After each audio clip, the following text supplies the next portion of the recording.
আসসালামুআলাইকুম everyone, welcome to my channel. কেমন আছেন আপনারা সবাই? আশা করি আপনারা সবাই আল্লাহ তাআলার অশেষ রহমতে অনেক ভালো আছেন। আমরাও আলহামদুলিল্লাহ ভালো আছি। চলে আসলাম নতুন আরও একটি ভ্লগ নিয়ে আপনাদের সামনে। আজ হচ্ছে শনিবার, যেহেতু অফ ডে ছিল হাজব্যান্ডের, তো সকালবেলা ঘুম থেকে উঠে কোনো প্ল্যানই ছিল না আমি যে এই চুলাতে রান্না করব। তো আমি ফ্রিজ থেকে মুরগি বের করেছিলাম, তো বেশ বড়সড় আমার একটা বাসায় মোরগ আনা ছিল। তো আমি ওকে বললাম যে এই মোরগটা লাকড়ি চুলায় রান্না করলে খুব ভালো হবে। তো যেই চিন্তা সেই কাজ। যখন নোয়াখালী গিয়েছিলাম তখন নিয়ে এসেছি এরকম সিমেন্টের চুলা বানানো ছিল ওদের, তো তার নিচে আমি ইট সেট করে দিয়েছি, দিয়ে তারপর এরকম লাকড়ি অ্যারেঞ্জ করে আমি লাকড়ি চুলায় রান্না করছি। তো আমি প্রথমেই তেল দিয়ে কড়াইতে আমি পেঁয়াজ কুচি দিয়ে দিয়েছি। পেঁয়াজের যে দাম 250 টাকা কেজি, সামনে পেঁয়াজ খাওয়া বাদই দিয়ে দিতে হবে। মজা করলাম।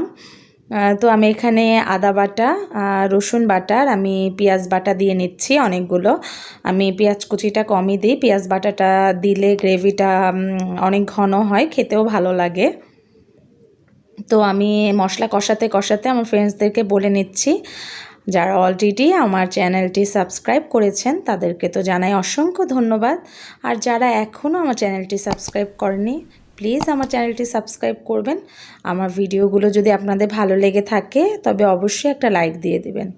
তো আমি এখন খুব ভালো করে মশলাটা কষিয়ে নিচ্ছিলাম, যেহেতু আমি প্রফেশনাল না, তাই আমার লাকড়ি জ্বালাতে খুব কষ্টই হচ্ছিল। তারপরও ছোটোবেলা থেকে যখন গ্রামের বাড়ি যেতাম তখন পাশে বসে বসে দেখতাম, তাই প্রথমে আমি পেপার দিয়ে একটু জ্বালিয়ে নিয়েছি, তারপর অবশ্যই একটু কেরোসিন দিয়েছিলাম।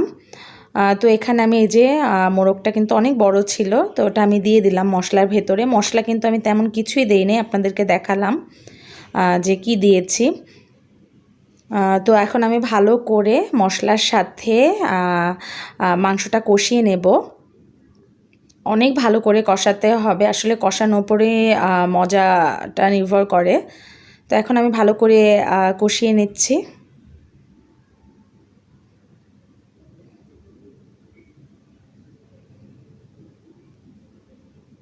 তো এমনভাবে কষাতে হবে যেন পুড়ে না যায়, তাই আমি একটু পানি দিয়ে তারপর আবার কষিয়ে নিচ্ছি।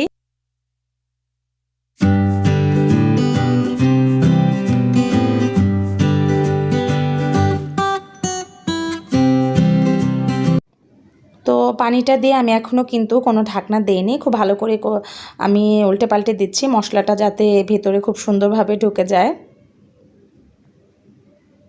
আমি একটু ঝালটা আজকে বেশি দিয়েছি, যেহেতু বাসার সবাই খাবে, তো একটু ঝালটা বেশি দিলে খেতে ভালো লাগবে এর জন্য। তো আমি যে যখন পানিটা টেনে একটু কমে গিয়েছে তখন আমি একটু ঢাকনা দিয়ে আবার ভালো করে কষিয়ে নিচ্ছি। মশলাটা পুড়ে গেলে কিন্তু খেতে ভালো লাগবে না, তাই বারবার আমি নাড়াচাড়া করছিলাম। তো এই যে এখানে আমি সেদ্ধ হওয়ার জন্য ঝোল দিয়ে দিচ্ছি। আমি কিন্তু কোনো গরম মশলা প্রথমে অ্যাড করিনি।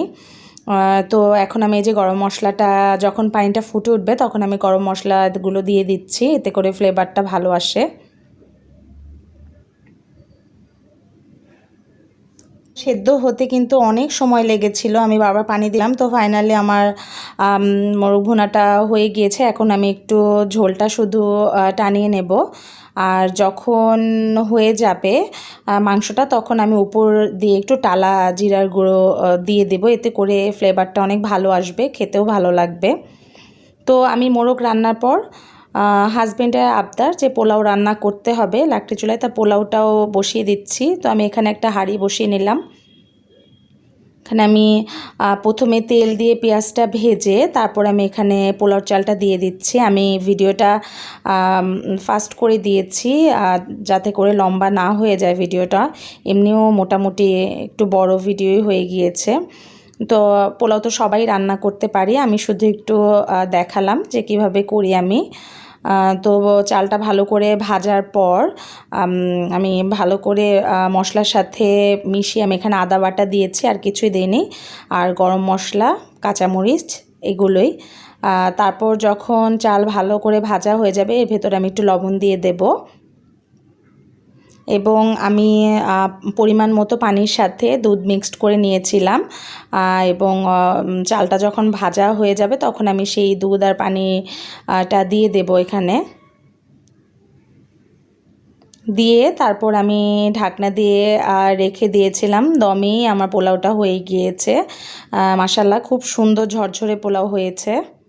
তো লাস্টে আমি ঘি দিয়ে এখন একদম ঢাকনা দিয়ে একটু দমে বসিয়ে রাখবো যাতে করে ঘিয়ের স্মেলটা চারিদিকে ছড়িয়ে যায়।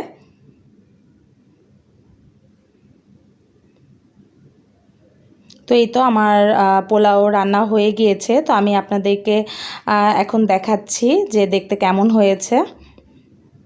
তো এই যে আমার মোরগ ভুনাটা খেতে কিন্তু অসম্ভব মজা হয়েছে।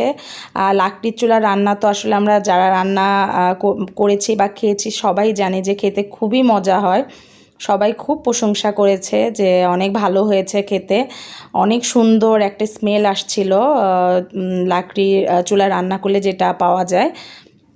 তো এই যে আমার মোরগ ভুনাটা হয়ে গিয়েছে আর আমি এখানে পোলাও রান্না করেছি। তো এখান থেকে একটু উঠিয়ে আমি নিহানকে খাইয়েছিলাম। তো এই যে পোলাওটাও কিন্তু খুব সুন্দর ঝরঝরে হয়েছে। তো এই ছিল আমার আজকের মতো ভ্লগ। আশা করি আপনাদের আমার আজকের ভ্লগটা অনেক ভালো লাগবে, আর ভালো লেগে থাকলে আমাকে কমেন্টস করে জানাবেন।